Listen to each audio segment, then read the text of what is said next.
Hello students, welcome to 11th class. आज हम आरोह बुक का काव्य विभाग का चैप्टर फर्स्ट कबीरदास जी के बारे में पढ़ेंगे। तो कबीरदास जी का जीवन परिचय आपको स्वयं को तैयार करना है। इनका जन्म, इनकी रचनाएं, इनके मृत्यु के बारे में और इनके जो विशेष सेंटेंस है मतलब वो देख लीजिए आप। वे अपनी बात को साफ एवं दो टुक शब्दों में प्रभावी ढंग से कह देने के हिमायती थे, मतलब उसके पक्ष में थे। बन पड़े तो सीधे सीधे नहीं तो दरेरा देकर, इसलिए कबीर को हजारी प्रसाद द्विवेदी ने वाणी का डिटेक्टर कहा। ये क्वेश्चन आ सकता है कि वाणी का डिक्टेटर किसने और किसे कहा है और क्यों कहा है, तो उसका आंसर आपका यहाँ से यहाँ तक है। उसके बाद आपका कबीर के जीवन के बारे में अनेक किंवदंतियां प्रचलित है। किंवदंतियां यानी कथाएं, मतलब अनेक किस्से प्रचलित है। मसी कागज छुयो नहीं, कलम गई नहीं हाथ। जैसे कबीर की पंक्तियां इस बात का प्रमाण देती है कि उन्होंने देशाटन और सत्संग से ज्ञान प्राप्त किया है, क्योंकि कभी उन्होंने कागज को हाथ लगाया नहीं, कलम को हाथ लगाया नहीं, अपना हाथ चलाया नहीं, मतलब खुद ने कभी कुछ लिखा नहीं है, जो भी कुछ पढ़ा नहीं है। जो भी उन्हें ज्ञान प्राप्त हुआ है वो अलग अलग देशों में घूम घूम कर और भ्रमण कर कर उन्हें ज्ञान प्राप्त हुआ है। किताबी ज्ञान के स्थान पर आंखों देखे सत्य और अनुभव को प्रमुखता दी है। उनकी रचनाओं में नाथों, सिद्धों और सूफी संतों की बातों का प्रभाव मिलता है। वे कर्मकांड और वेद विचार के विरोधी थे तथा जाति भेद, वर्ण भेद और संप्रदाय भेद के स्थान पर प्रेम, सद्भाव और समानता का समर्थन करते थे। अब इनके पदों के बारे में देख लीजिए। कबीर का और जीवन परिचय आपको चाहिए या उनके बारे में और उनकी विशेषताएं या काव्यगत विशेषताएं, तो आप उसको नेट पे सर्च कर और देख सकते हैं, या अगली क्लास की बुक में जैसे 12th क्लास की बुक में या 10th में भी कबीर है तो उनके बारे में और जानकारी इकट्ठी कर सकते हैं। यहाँ प्रस्तुत पहले पद में कबीर ने परमात्मा को सृष्टि के कण कण में देखा है। मतलब कबीर का कहना है कि जो ईश्वर है वो इस सृष्टि द्वारा रचित जो भी है, नदी, तालाब, पहाड़, धरती, पेड़ पौधे, मनुष्य, प्राणी, सब उनके कण कण में ईश्वर को देखा है। ज्योति रूप में स्वीकारा है। ज्योति यानी दीपक की जो ज्योति होती लो, उसके रूप में स्वीकारा है तथा उसकी व्याप्ति चराचर संसार में दिखाई देती है। इस मतलब चलते हुए संसार में उनको दिखाई देती है। इसी व्याप्ति को अद्वैत सत्ता के रूप में देखते हुए विभिन्न उदाहरणों के द्वारा रचनात्मक अभिव्यक्ति दी है। मतलब कि ईश्वर एक ही है, सर्वव्यापी है, उनकी एक ही सत्ता है, अलग अलग नहीं है, नाम सिर्फ अलग अलग है। ईश्वर का एक ही रूप है, अद्वैत सत्ता यानी एक ही सत्ता है। ये पहले पद में बताया गया। दूसरे पद में कबीर ने बाह्य आडंबरों, मतलब जो दिखावा हम करते हैं, पूजा अर्चना, ये अभिषेक, यज्ञ, होम, इन पर प्रहार किया है। साथ ही यह भी बताया है कि अधिकांश लोग अपने भीतर की ताकत को न पहचान कर अनजाने में अवास्तविक संसार से रिश्ता बना बैठते हैं और वास्तविक संसार से बेखबर रहते हैं। दोनों पद जयदेव सिंह और वासुदेव सिंह द्वारा संकलित संपादित कबीर वाड्मय खंड शब्द से लिए गए हैं। पहला पद देखिए इनका। इनके पदों में शांत रस है, प्रसाद गुण है और सदुक्कड़ी भाषा का प्रयोग किया गया है। ये बातें आपको काव्य सौंदर्य में लिखनी है, तो आप स्टार्टिंग में बुक पर सबसे पहले इन चीज़ों को लिख लीजिए। और पहले इनका संदर्भ देख लीजिए। संदर्भ दोनों पदों में समान रहेगा। प्रस्तुत पद निर्गुण काव्य धारा के संत कवि कबीरदास द्वारा रचित है। ये इसका संदर्भ है। और इसका प्रसंग देखिए। कबीर ने इसमें ईश्वर की सर्वव्यापकता सत्ता को स्वीकार कर ईश्वर के एक ही स्वरूप को जाना है, कि मतलब ईश्वर का एक ही रूप है और ईश्वर सब जगह व्याप है, उसका वर्चस्व सब जगह है। इस चीज का इसमें उदाहरण के द्वारा समझाया गया है। तो देखिए इसको आप। हम तो एक एक करी जाना, एक एक में यहाँ पे पुनरुक्ति प्रकाश अलंकार है। करी जाना, कबीरदास जी कहते हैं कि हमने ईश्वर के एक ही स्वरूप को जाना है। ईश्वर की केवल एक ही सत्ता है। दो ही कहे तीनों को, दो जग जिन नाहिन पहचाना। दो जग यानी नरक। तो जो लोग ईश्वर की एक सत्ता को स्वीकार नहीं करते और उसके दो दो रूप मानते या दो से अधिक रूप मानते, उन्हें तो नरक की प्राप्ति होगी, मतलब उनको तो नरक में जाना होगा, क्योंकि उन्होंने ईश्वर के स्वरूप को नहीं पहचाना है। कहने का मतलब कि जो ईश्वर के अनेकों रूप बता देते हैं, अनेकों नाम रख लेते हैं और उन्हें जाति धर्म के आधार पर बांट देते हैं ईश्वर को, और उनको नहीं पहचानते, उन लोगों को तो नरक में भी जगह नहीं मिलेगी। एके पवन एक ही पानी, एके ज्योति समाना। समाना यानी व्याप। वे कहते हैं कि एक ही पवन बहती है, एक ही पानी बहता है और एक ही ज्योति में सभी जीव एकाकार हो जाते। ज्योति यानी आँख, आँख की जो ज्योति निकलती उसमें सारे जीव एक ही ज्योति में एकाकार हो जाते, मतलब उसमें शामिल हो जाते हैं। एक एक खाक गड्ढे सब भांडे, एक एक कोहरा साना। साना यानी एक साथ मिलकर, कोहरा यानी कुम्हार, भांडे यानी बर्तन, गड़े यानी बनाए, खाक यानी मिट्टी। जिस प्रकार कुम्हार एक ही प्रकार की मिट्टी को मिलाकर सभी बर्तनों का निर्माण करता है, मतलब मटका और सुराही, छोटा बर्तन, मिट्टी के जितने भी बर्तन बनते हैं, मिट्टी तो एक ही प्रकार की होती है, लेकिन वो उस एक ही प्रकार की मिट्टी से अलग अलग प्रकार के बर्तनों को बना देता है। इसी प्रकार ईश्वर रूपी कुमार ने जीवों रूपी बर्तनों को पंच तत्व रूपी मिट्टी से गढ़ा है। पंच तत्व धरती, आकाश, पानी, वायु और अग्नि, ये 5 तत्व है और इन 5 तत्वों से मिलकर मानव शरीर का निर्माण हुआ है। और ये वापस मनुष्य का जब अंत होता है तो वो इन्हीं में विलीन हो जाता है। तो इस यहाँ पर कुम्हार को ईश्वर के प्रतीक के रूप में तथा बर्तनों को जीवों के प्रतीक के रूप में माना गया है। नेक्स्ट देखिए, जैसे बाड़ी काष्ठ ही काटे, अग्नि न काटे कोई। जिस प्रकार बढ़ई लकड़ी को तो काट सकता है परंतु अग्नि को नहीं काट सकता है। सब घाट अंतरी तू ही, व्यापक धरे स्वरूपे सोई। स्वरूपे यानी स्वरूप, धरे यानी धारण करना, अंतरी यानी भीतर और सब घटी यानी प्रत्येक कण। ठीक इसी प्रकार प्रत्येक कण के भीतर उसी ईश्वर का स्वरूप विद्यमान है, वही अपने स्वरूप धारण करता है, मतलब जो भी अलग रूप धरता है वही ईश्वर स्वयं धरता है। माया देखी के जगत लुभाना, काहे रे नर गर्भाना।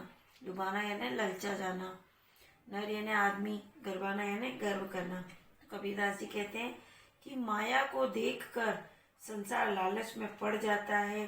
हे मनुष्य, इस माया के चक्कर में पड़कर तू क्यों अभिमान करता है। निर्भय भया कछु नहीं, व्यापे कहे कबीर दीवाना। यहाँ पे कहे और कबीर क की आवृत्ति होने से अनुप्रास अलंकार है।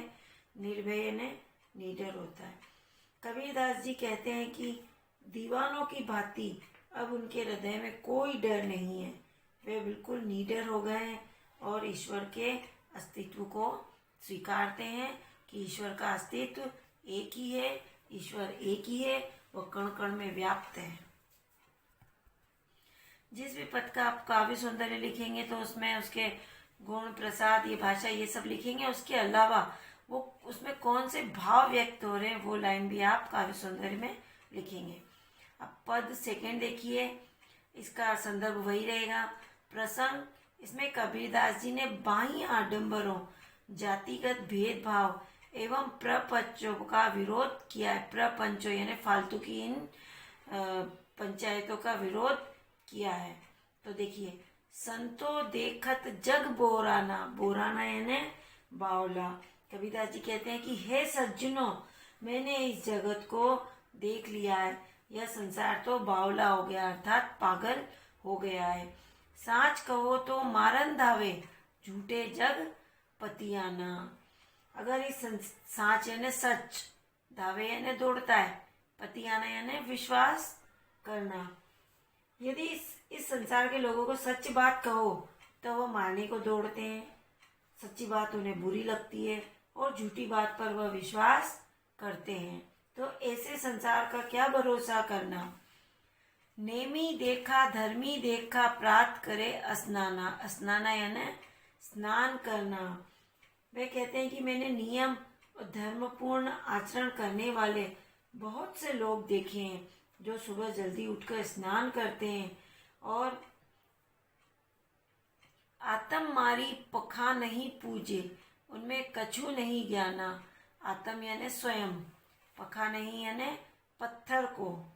अपने भीतर स्थित ईश्वर के आत्म तत्व को छोड़कर वे पत्थर को पूजते हैं। वास्तव में उनमें कोई ज्ञान नहीं है, उनका ज्ञान तो दिखावा मात्र है। कबीरदास जी कहना चाहते हैं कि तुम सुबह सुबह स्नान करके पूजा की थाली सजाकर अपने मन के अंदर जो ईश्वर व्याप्त है उसे तो नहीं पहचानते, और जा जाके मंदिर में पत्थर की मूर्तियां जो लगी हुई है उन्हें जा जाकर पूजते हो। बहुतक देखा पीर, ओलिया पढ़े किताब कुराना। कुराना यानी इस्लाम ग्रंथ, किताब यानी किताब, पीर ओलिया यानी धर्म गुरु, बहुतक यानी बहुत से। मैंने बहुत से धर्म गुरु, सिद्ध पुरुष और फकीर देखे हैं जो बहुत सी किताबें और कुरान पढ़े हुए हैं। के मुरीद तदबीर बतावे, उनमें हुए जो ज्ञाना। मुरीद यानी शिष्य, तदबीर यानी उपाय। वे लोगों को विभिन्न उपायों द्वारा अपना अनुयायी बनाते हैं, मतलब अपने शिष्य बनाते हैं, अपने भक्त बनाते हैं, और अपने शिष्यों में भी वे अपने दिखावटी ज्ञान को भरने का प्रयास करते हैं। ऐसे लोगों को उन्होंने ढोंगी कहा है, मतलब वे ईश्वर के सच्चे भक्त नहीं है उनकी नजर में। आसन मारी डिम्ब धरी, बैठे मन में बहुत गुमाना। आसन मारी यानी समाधि लगाकर, आसन बिछाकर समाधि लगाते वो। डिम्ब भारी यानी आडंबर भर के, गुमाना यानी अहंकार। वे आसन लगाकर समाधि की मुद्रा में बैठकर ध्यान करने का आडंबर करते हैं, यानी दिखावा करते हैं। वास्तव में उनके मन में तो अहंकार भरा रहता है। पीपर पाथर पूजन लागे, तीर्थ गर्भ बुलाना। पीपर यानी पीपल, वे पीपल के वृक्षों और पत्थरों की पूजा करते हैं। तीर्थों के दिखावे में पड़कर वे आत्म तत्व को भूल बैठे हैं, मतलब भूल जाते हैं। टोपी पहिरे माला पहिरे, छाप तिलक अनुमाना। उनका कहना है कि जो लोग टोपी पहनकर, माला पकड़कर, मस्तक पर तिलक धारण करके तथा छापाधारी यानी जिन वस्त्रों पर ये राम राम और श्री कृष्ण ऐसे लिखे होते हैं, ऐसे वाले कपड़े पहनकर ईश्वर को पाने की कोशिश करते हैं, उन्हें ईश्वर के वास्तविक स्वरूप के कभी दर्शन नहीं होते। साखी शब्द ही गावत भूले, आत्म खबरी न जाना। आत्म खबरी यानी आत्मज्ञान, शब्द ही यानी गुरु द्वारा शिष्य को दीक्षा के अवसर पर दिया गया मंत्र, और साखी यानी साक्षी। वे कहते हैं कि साखी शब्द गा गाकर ईश्वर को पाने के बुलावे में खोए रहते हैं। साखी यानी सुबह, मतलब भगवान के भजन गा गाकर ईश्वर को पाने के बुलावे में खोए रहते हैं। हिंदू कहे मोही राम प्यारा, तुर्क कहे रहीमाना, परंतु अपने भीतर स्थित अस्तित्व आत्म तत्व रूपी ईश्वर को उन्हें कोई खबर नहीं रहते हैं। हिंदू जो होते हैं वे कहते हैं कि हमें राम प्यारे हैं, और मुसलमान जो होते हैं वे कहते हैं कि हमें रहमान प्यारे हैं। आपस में दोनों ही अपने धर्म को सर्वोच्च साबित करने में लड़ते मरते रहते हैं। आपस में दो लड़ी लड़ी मुँह, मर्म न काहू जाना। मर्म यानी भेद। दोनों धर्म के लोग आपस में लड़ लड़कर उस ईश्वर के और उस धर्म के भेद को नहीं जान पाते। घर घर मंत्र देत फिरते महिमा के अभिमाना। यहाँ पे लरी लरी में पुनरुक्ति प्रकाश अलंकार है, घर घर में भी पुनरुक्ति प्रकाश अलंकार है। परंतु धर्म के वास्तविक स्वरूप को कोई नहीं जानता है। कबीर का मानना है कि जो लोग गुरु बनकर माया के अभिमान से ग्रसित होकर घर घर मंत्र देते फिरते हैं, ऐसे गुरु और शिष्य सब माया में ही भ्रमित होकर डूब जाएंगे और अंत समय में उन्हें पछताना ही पड़ेगा। कहे कबीर सुनो और संतो भाई। कबीरदास जी कहते कि सुनो है सज्जनों, ये सब भ्रम भुलाना, ये सब धर्म एक ही है, तुम इस भ्रम को भूल जाओ कि ये सब अलग अलग है। केती कहो कहाँ नहीं माने, सहजे सब समाना। यह सब कुछ सहज है और ये सब हमारे मन में समाये हुए हैं ईश्वर, जो हमें आसानी से प्राप्त हो जाते हैं। उन्हें हमें कहीं जाकर ढूंढने की आवश्यकता नहीं है। अभ्यास प्रश्न देखिए। फर्स्ट, कबीर की दृष्टि में ईश्वर एक है, इसके समर्थ में उन्होंने क्या क्या तर्क दिए। तो वो फर्स्ट वाले पद में जैसे कि उन्होंने बताया है, हवा एक है, जल एक है, इसी प्रकार के उन्होंने अनेक तर्क दिए कि ज्योति में भी सभी प्राणी समा जाते हैं, एक ही मिट्टी से सभी बर्तनों का निर्माण होता है, उसी प्रकार एक ही परमात्मा का अस्तित्व सभी प्राणों में। इस तरह से जो तर्क दिए वो उत्तर आपको इसमें लिखना है। मानव शरीर का निर्माण किन पंच तत्वों से हुआ है, वो मैंने जब आपको फर्स्ट पद समझाया था उसी में वो 5 तत्व बता दिए थे, वही इसका आंसर है। थर्ड नंबर वाला, जैसे बाड़ी कास्ट की, तो ये आप मत करिए, ये आपकी व्याख्या में चली जाएगी ये लाइनें, तो उसके साथ हो जाएगा। फोर्थ नंबर, कबीर ने अपने को दीवाना क्यों कहा है। तो कबीर की दृष्टि से माया मुक्त संसार और निर्गुण परमात्मा तत्व की सत्ता में अंतर्भेद को पहचान लिया है। मतलब कवि ने इस माया रूपी संसार और ईश्वर की सत्ता को पहचान लिया है, इसलिए उसने अपने आप को दीवाना कहा है कि वे दीवानों की तरह ही जगह जगह ईश्वर के स्वरूप को देखते हैं। मतलब ईश्वर ही सब जगह व्याप्त है। कबीर ने ऐसा क्यों कहा कि संसार बुरा गया है, क्योंकि संसार के लोग सच्ची बात सुनते नहीं हैं और मानने को दौड़ते हैं, झूठी बात पर विश्वास कर लेते हैं। वे ईश्वर के एक स्वरूप को नहीं स्वीकारते हैं और बाह्य आडंबरों का दिखावा करके ईश्वर को पाने की कामना करते हैं, इसलिए कबीर ने उन्हें बावला कहा है। कबीर ने नियम और धर्म का पालन करने वाले लोगों को किन किन कमियों की ओर संकेत किया है कि जैसे कबीरदास जी कहते हैं कि वे नित्य नियम पूर्वक स्नान करते हैं, अपने स्थित आत्म तत्व को तो नहीं पहचानते और पत्थर में जा जाकर ईश्वर को ढूंढते हैं, ईश्वर की प्राप्ति के लिए पत्थरों के सामने पूजा करते हैं, आडंबर करते हैं। लोगों को वास्तविक ज्ञान नहीं है, ईश्वर तो उनके हृदय में बसा हुआ है, वह उन्हें पहचानते नहीं है, सिर्फ होम हवन यज्ञ इनके द्वारा ईश्वर को प्राप्त करने की कोशिश करते रहते हैं। अज्ञानी गुरुओं की शरण में जाने पर शिष्यों की क्या गति होती है। तो वो शिष्य उसे ही परमात्मा का सच्चा ज्ञान नहीं होता, वह स्वयं माया और अहंकार के अधीन है। तो ऐसे अज्ञानी गुरु की शरण में जाने वाले शिष्य भी अज्ञान के पथ पर अग्रसर हो जाते हैं। गुरु और शिष्य दोनों ही माया में भ्रमित होकर डूब जाते हैं। ऐसे शिष्यों को अंत में पछताना पड़ता है, क्योंकि उनका गुरु भी स्वयं अज्ञानी होता है और अहंकार से युक्त होता है, तो वो अपने शिष्य को कब अच्छे से शिक्षा देगा। बाह्य आडंबरों की अपेक्षा स्वयं को पहचानने की बात किन पंक्तियों में कही गई, ये आप रहने दीजिए, 8th वाला नहीं करना है। आपके क्वेश्चन आंसर्स 3 और 8 नहीं करना है, बाकी सारे करना है। आपको दोनों पदों की व्याख्या कॉपी में करनी है। जीवन परिचय आपको एक टेबल बनाकर, जो मैंने आपको 10th में बनवाई थी, उसी के आधार पर टेबल बनाकर आपको उसका जीवन परिचय कबीरदास जी का लिखना है। जन्म, मृत्यु, उनकी शिक्षा दीक्षा, इस तरह से। और क्वेश्चन आंसर भी कॉपी में करना है और व्याख्या भी करनी है। एक ही कॉपी बनानी है, उसी में व्याख्या करनी है, उसी में क्वेश्चन आंसर्स करने हैं। धन्यवाद।